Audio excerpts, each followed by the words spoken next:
മലപ്പുറത്തേക്ക് പോകേണ്ടതുണ്ട്. അവിടെ വിദഗ്ധ സംഘം പരിശോധനയ്ക്ക് എത്തിയിട്ടുണ്ടെന്ന് അറിയുന്നു. കൂരിയാട് ഉണ്ടായിട്ടുള്ള വിള്ളലുമായി ബന്ധപ്പെട്ട് വിദഗ്ധ സംഘം ദേശീയപാത അതോറിറ്റിയുടെ 3-അംഗ സംഘം പരിശോധനയ്ക്ക് എത്തിയിരിക്കുകയാണ്. തത്സമയ ദൃശ്യങ്ങളാണ് ഇപ്പോൾ പ്രേക്ഷകർ കണ്ടുകൊണ്ടിരിക്കുന്നത്. മുബഷീർ പി അക്ബർ ചേരുന്നു. മുബഷീർ, 3-അംഗ സംഘം അങ്ങനെ പരിശോധനയ്ക്ക് എത്തിയിരിക്കുന്നു അല്ലേ?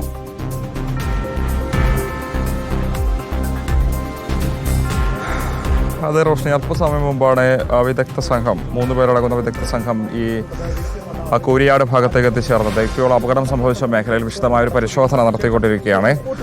ജയ്പൂരിൽ നിന്നുള്ള ഡോക്ടർ അനിൽ ദീക്ഷിത്, അതുപോലെ തന്നെ കൊച്ചിയിൽ നിന്നുള്ള ജിമ്മി തോമസ്, അതോടൊപ്പം മറ്റൊരു ഉദ്യോഗസ്ഥനടങ്ങുന്ന 3 പേരാണ് നിലവിൽ ഇവിടെ എത്തി പരിശോധന നടത്തിക്കൊണ്ടിരിക്കുന്നത്. ഇവർ തയ്യാറാക്കുന്ന വിശദമായ റിപ്പോർട്ടിൻ്റെ അടിസ്ഥാനത്തിലായിരിക്കും തുടർ നടപടികളെന്നതായിരുന്നു കഴിഞ്ഞ ദിവസം ജില്ലാ കളക്ടറും അതുപോലെ തന്നെ NHAയും വ്യക്തമാക്കിയിരുന്നത്. എന്തായാലും വിശദമായൊരു പഠനം തന്നെ ഒരു വിഷയത്തിൽ ആവശ്യമാകുമെന്നുള്ളതാണ് നമുക്ക് മനസ്സിലാക്കാൻ സാധിക്കുന്നത്. വിശേഷം ഈ കേരളത്തിൽ തന്നെ ഇത്തരമൊരു ദേശീയപാത കടന്നു പോകുന്ന മേഖലയിൽ അപകടം ആദ്യമായിട്ട് വിധത്തിൽ സംഭവിക്കുന്നത് കൊണ്ട് തന്നെ വിശദമായ പരിശോധനയ്ക്ക് ശേഷമാകും അത്തരമൊരു റിപ്പോർട്ട് ഇവർ തയ്യാറാക്കുക എന്ന് വേണം മനസ്സിലാക്കാൻ. ഒരു ഇൻഡിപെൻഡൻറ്റ് എക്സ്പേർട്ട് കമ്മിറ്റിയാണിത്. പല ഇടങ്ങളിലൊക്കെ തന്നെ സമാന രീതിയിലുള്ള അപകടങ്ങൾ ഉണ്ടാകുമ്പോൾ ഇത്തരത്തിലുള്ള സ്വതന്ത്രരായിട്ടുള്ള വിദഗ്ധ സംഘത്തെയാണ് അവയുടെ പരിശോധനയ്ക്ക് വേണ്ടി ഏൽപ്പിക്കാറുള്ളത്. സമാനമായ രീതിയിലാണ് ഇവിടെ കൂരിയാടും ചെയ്തിട്ടുള്ളത്.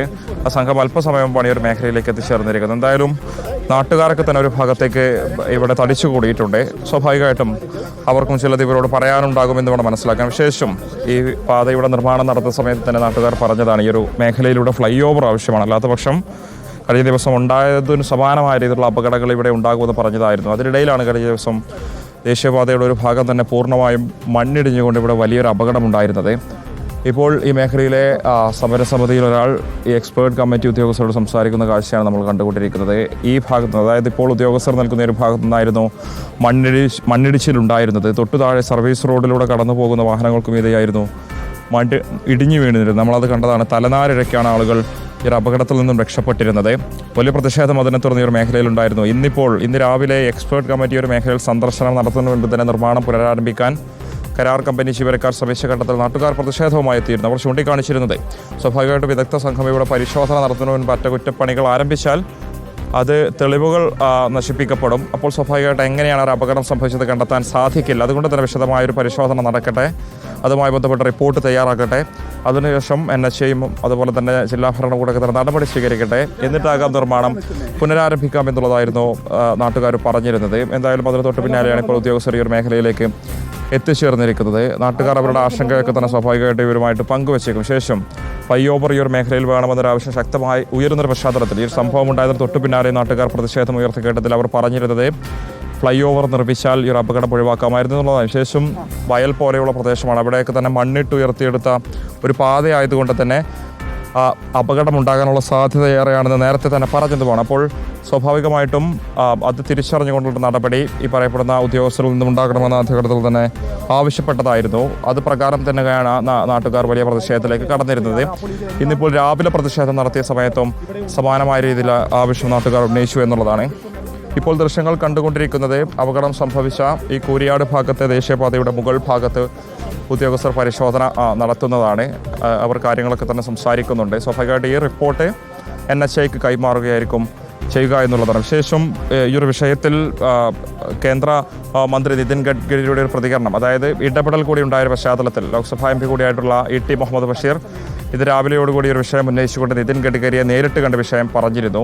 ഇവിടെ വലിയ അനാസ്ഥയാണ് ഉദ്യോഗസ്ഥരുടെ ഭാഗത്തുനിന്നുണ്ടായിട്ടുള്ളത്, കരാർ കമ്പനിയുടെ ഭാഗത്തുനിന്നുണ്ടായിട്ടുള്ളത്, അവർക്കെതിരെ നടപടി സ്വീകരിക്കണമെന്നുള്ളത് ചൂണ്ടിക്കാണിച്ചിരുന്നു ET മുഹമ്മദ് ബഷീർ MP ഉൾപ്പെടെ. അപ്പോൾ സ്വാഭാവികമായിട്ട് അതിൽ നടപടി ഉണ്ടാകും, കർശനമായ നടപടി സ്വീകരിക്കുമെന്ന് നിതിൻ ഗഡ്കരി തന്നെ പറഞ്ഞിരുന്നു.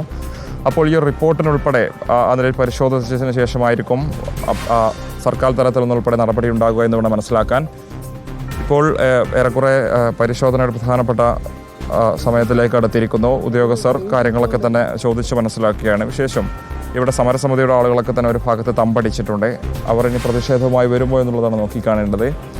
കാരണം നേരത്തെയും ഇവിടെ പരിസ്ഥിതി ആഘാത പഠനമൊന്നും തന്നെ നടത്താതെയാണ് ആദ്യഘട്ടത്തിൽ തന്നെ ഈ ദേശീയപാത മണ്ണിട്ടുയർത്തി നിർമ്മിച്ചെടുത്തതെന്ന് നാട്ടുകാർ ആരോപിച്ചിരുന്നു. അപകടങ്ങൾ ഉണ്ടാകുമെന്ന് ആ ഘട്ടത്തിൽ തന്നെ ചൂണ്ടിക്കാണിച്ചതാണ്. പക്ഷേ മേൽപ്പാലം നിർമ്മിക്കാൻ ഇതുമായി ബന്ധപ്പെട്ട അധികൃതർ തയ്യാറായില്ല. സ്വാഭാവികമായിട്ട് അത് വലിയ അപകടത്തിലേക്ക് വഴിവെച്ചു. അതാണ് ഇപ്പോഴുണ്ടായത്. തലനാരിഴക്കായിരുന്നു കഴിഞ്ഞ ദിവസം അപകടത്തിൽ വാഹനത്തിലുണ്ടായിരുന്ന ആളുകൾ രക്ഷപ്പെട്ടിരുന്നത്. നാട്ടുകാരുടെ സമയോചിത ഇടപെടൽ പോലും മാത്രമായിരുന്നു വലിയൊരു അപകടം ഒഴിവായിരുന്നത്. കഴിഞ്ഞ ദിവസം ഇവിടെ ഈ കുരിയാട് ഭാഗത്ത് അപകടമുണ്ടായതിന് തൊട്ട് പിന്നാലെ തലപ്പാറ ഭാഗത്തെ ദേശീയപാതയിലും വിള്ളൽ നമ്മൾ കണ്ടതാണ്.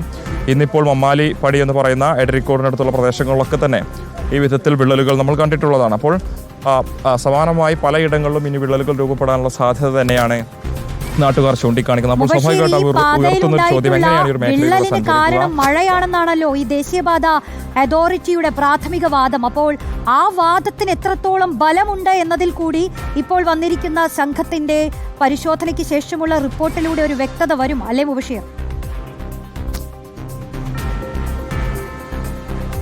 തീർച്ചയായും റോഷ്നി, കഴിഞ്ഞ ദിവസം ഇവിടെ എത്തി പരിശോധന നടത്തിയിരുന്നു NHAയുടെ പ്രൊജക്ട് മാനേജർ കൂടിയായിട്ടുള്ള അൻസുൽ ശർമ്മ. അതിനുശേഷം അദ്ദേഹം മലപ്പുറത്തെ യോഗത്തിന് ശേഷം പറഞ്ഞിരുന്നത് ശക്തമായ മഴയുണ്ടായതിനെ തുടർന്ന് ഭൂമിക്കടിയിൽ രൂപപ്പെട്ടൊരു സമ്മർദ്ദം, ആ സമ്മർദ്ദം മൂലമാണ് ഇവിടെ മണ്ണിടിച്ചിലുണ്ടായത് എന്നുള്ളതായിരുന്നു. പക്ഷേ നാട്ടുകാർ അത് അംഗീകരിച്ചിട്ടില്ല. അശാസ്ത്രീയമായ നിർമ്മാണമാണ് അപകടത്തിന് കാരണം എന്നുള്ളതായിരുന്നു നാട്ടുകാർ ചൂണ്ടിക്കാണിച്ചിരുന്നത്. കാരണം ഈ ഒരു നിർമ്മാണവുമായി ബന്ധപ്പെട്ടതിന് വേണ്ടി ഉപയോഗിച്ചിട്ടുള്ള അസംസ്കൃത വസ്തുക്കളുടെ ഗുണമേന്മ ഉൾപ്പെടെ പരിശോധിക്കേണ്ടതാണെന്ന ആവശ്യം ആദ്യഘട്ടത്തിൽ അവർ ഉന്നയിച്ചതായിരുന്നു. അതുണ്ടായിട്ടില്ല. അതോടൊപ്പം തന്നെ ഫ്ലൈ ഓവർ ഇല്ലാതെ തന്നെയാണ് പ്രധാനപ്പെട്ട അപകടത്തിന് കാരണമായതെന്നുള്ളത് അവർ പറയുന്നുണ്ട്. അത് ഈ പറയപ്പെടുന്ന അധികൃതർ അംഗീകരിക്കുമോ എന്നുള്ളതാണ് ഈ റിപ്പോർട്ടിന് ശേഷം ഇനി കാണേണ്ടത്. ശേഷം നിലവിൽ റോഷ്നി സൂചിപ്പിച്ചതുപോലെ തന്നെ ദേശീയപാത അതോറിറ്റിയുടെ ഒരു ന്യായീകരണം അവിടെ നിലവിലുണ്ട്. ശക്തമായ മഴ പെയ്യുന്നു, ഭൂമിക്കടിയിൽ ഒരു സമ്മർദ്ദം ഉണ്ടായിട്ടുണ്ട്, ആ സമ്മർദ്ദം മൂലം മണ്ണിടിച്ചിലുണ്ടായിട്ടുണ്ട്, അതാണ് ഇവിടെ സംഭവിച്ചതെന്നുള്ളതായിരുന്നു ദേശീയപാത അതോറിറ്റി ഇവിടെ പറഞ്ഞിരുന്നത്. പക്ഷേ ഈ ഒരു വിഷയത്തിൽ, അതായത് മണ്ണിടിച്ചിൽ ഉണ്ടായതൊരു പ്രധാനപ്പെട്ട കാരണം ഈ ഒരു മേഖലയിൽ 14ഓളം കനാലുകൾ, തോടുകളൊക്കെ തന്നെ ഉണ്ടായിരുന്നു. അവ മണ്ണിട്ട് നികത്തിക്കൊണ്ടുള്ളൊരു നിർമ്മാണം ഈ ഒരു മേഖലയിൽ ഉണ്ടായത് മൂലമാണ് അപകടം സംഭവിച്ചതെന്ന് നാട്ടുകാരും പറയുന്നു. അപ്പോൾ സ്വാഭാവികമായിട്ടും എന്താണ് ഇവിടെ സംഭവിച്ചതെന്ന് ശാസ്ത്രീയ പരിശോധനയിലൂടെ തന്നെ കണ്ടെത്തേണ്ടതുണ്ട്. ശാസ്ത്രീയ പരിശോധന ആവശ്യമാണെന്ന് നാട്ടുകാരും ഉന്നയിച്ചതാണ്. വിശേഷം അത് നടത്താത്തത് കൊണ്ടാണ് ഇവിടെ അപകടം സംഭവിച്ചതെന്ന് അവരും പറഞ്ഞതുമാണ്. അപ്പോൾ സ്വാഭാവികമായിട്ട് ഇത്തരമൊരു എക്സ്പേർട്ട് കമ്മിറ്റി ഇവിടെ എത്തി പരിശോധന നടത്തി തയ്യാറാക്കുന്ന റിപ്പോർട്ട് തന്നെയായിരിക്കും ഇനി നിർണായകം. പറയപ്പെടുന്ന കരാർ കമ്പനി ജീവനക്കാർ, അതിന് നേതൃത്വം വഹിച്ച എഞ്ചിനീയർമാർക്കുൾപ്പെടെ വീഴ്ച സംഭവിച്ചിട്ടുണ്ടെങ്കിൽ അത് ഗുരുതരമായ അനാസ്ഥ തന്നെയാണ്. അവർക്കെതിരെ കർശനമായ നടപടി ഉണ്ടായേക്കും എന്നുള്ളതാണ്.